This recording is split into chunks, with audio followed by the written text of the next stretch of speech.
Welcome back, behavior analysts, behavior scientists, and anyone who's interested in understanding human behavior. Today, we're going to go over my top 5 behavioral principles and practices that were set forth and espoused by B.F. Skinner.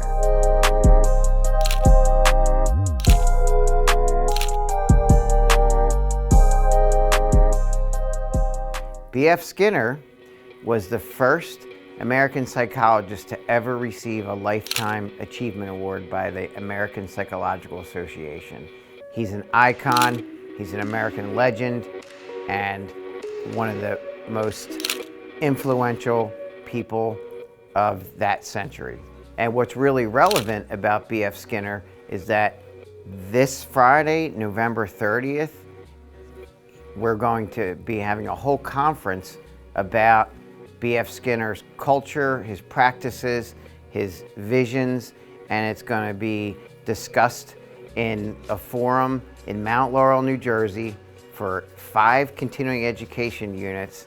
And his daughter, a brilliant scientist in her own right and educator, Dr. Julie Vargas, who is my mentor from West Virginia University, will be the keynote speaker this Friday. In his book, Upon Further Reflections in 1987, B.F. Skinner wrote about the critical importance in paying people for performance, not for time passing. And just the general concern that the American workplace, and many other countries for that matter, pay people based on time passing and hourly amounts, just based on what sometimes doesn't even pass what they call the dead man's test. So you could be doing nothing and get paid if no one's watching you.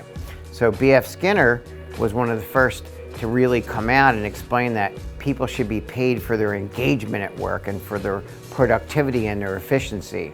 So that's principle number 1. Principle or practice number 2, B.F. Skinner also talked about in 1987 in Upon Further Reflections, was that as your productivity improves because of contingency management and human behavior being reinforced based on their performance in a positive way, as opposed to just a paycheck because time passed, he suggested that as efficiency increases, your workload and the time it takes to engage in the workload should decrease.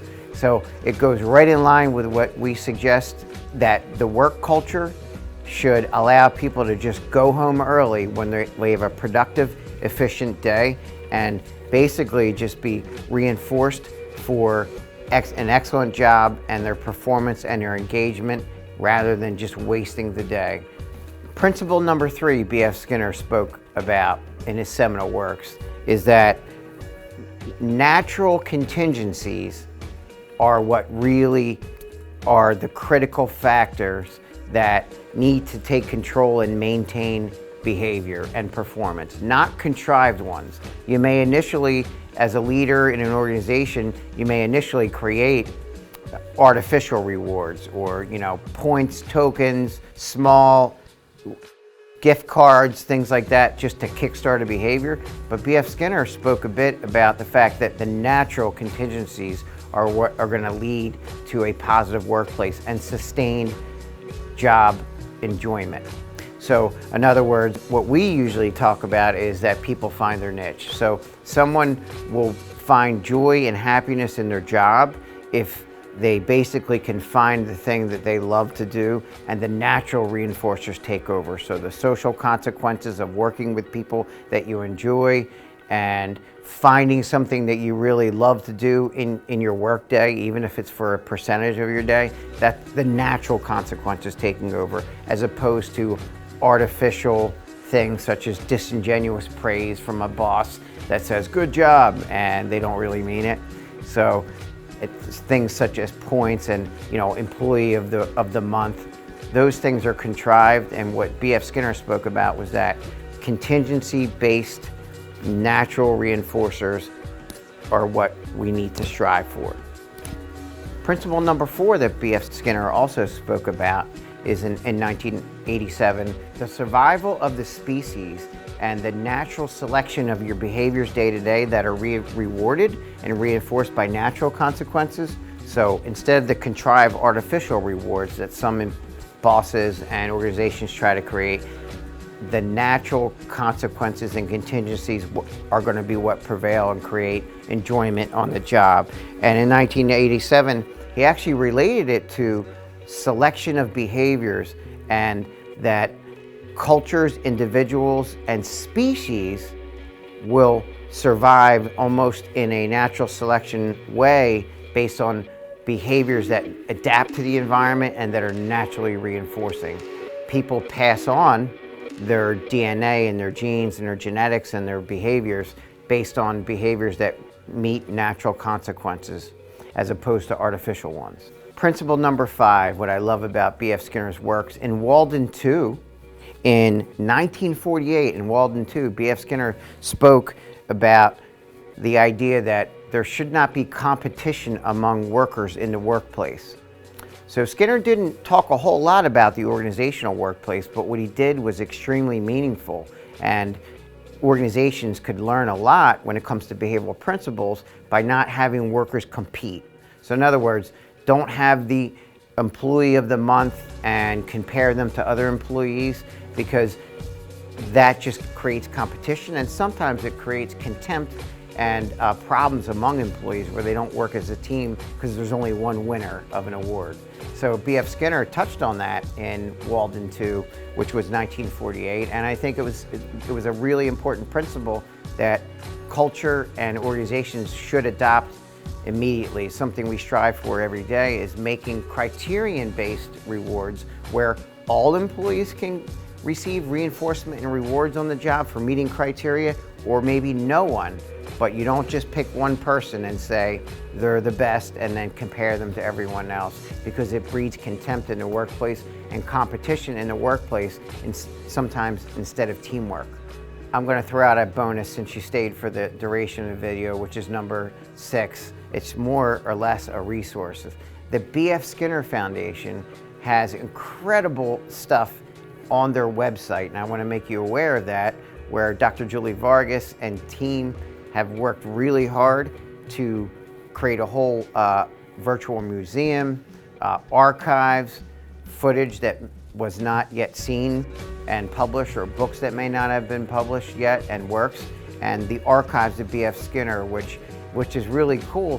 The operant principles that he espoused and trained, and the free operant type of learning, is now something highly regarded in the workplace. So in other words, the best kind of arrangement for an employee would be for you to create these free operant earning environments and these free operant learning environments. So if people can learn at their own pace and rapidly grow and feel that there's no ceiling to what they can learn, and feel that there's not necessarily a ceiling to what they can earn, that can produce peak performance and just pure enjoyment on the job.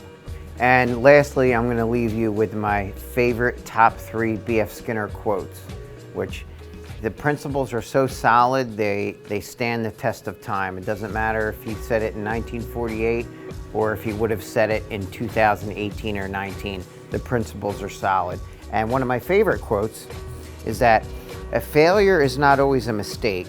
It may simply be the best one can do under the circumstances. The real mistake is to stop trying. And what I really love about that quote is that every single day that you make a mistake, that could turn into an extremely positive experience depending on how you respond to the mistake. If you create systems to improve and minimize the opportunity to make that mistake again, you learn a lot, and your selection by consequences, as Skinner may view it, and the natural contingencies end up resulting in you not engaging in that behavior again that was a mistake, but finding alternative ways of achieving your goal. So a failure or a mistake can be a really positive thing. Now, one of my second favorite B.F. Skinner quotes is, "The way positive reinforcement is carried out is far more important than the amount of positive reinforcement." So in other words, if reinforcement is delivered immediately, frequently and in small amounts, and based on successive approximations and small steps towards a terminal goal, that's what's more important than the amount that you reinforce. And my third and final favorite quote by B.F. Skinner is that we shouldn't teach great books, we should teach the love of reading, because it's a behavioral cusp. Just teaching someone about a book and encouraging them to read certain books would not have anywhere near the magnitude and exponential results of the behavior of learning to read. So just reinforcing the behavior of reading is far more important than just saying, you know, I'd like to teach you these 3 books. So it's a behavioral cusp that'll take you really far in life. So my final message about B.F. Skinner is very integral, and it's the most important factor in the workplace, at home, in any relationships. B.F. Skinner spoke about the need to not try to influence people through coercion and threats. So B.F. Skinner constantly espoused the need to use positive means, because you clearly will see that people will go above and beyond expectations and have discretionary performance if they're shooting for something big. Reinforcers that they really want, as opposed to avoiding unpleasant consequences. You'll see peak performance, and you'll really see people hit a whole nother level and enjoy working and enjoy being around you. Now, B.F. Skinner spoke a lot about coercion and trying to avoid negative reinforcement consequences. So in other words, if you're doing something just to avoid something unpleasant, you're going to do the bare minimum.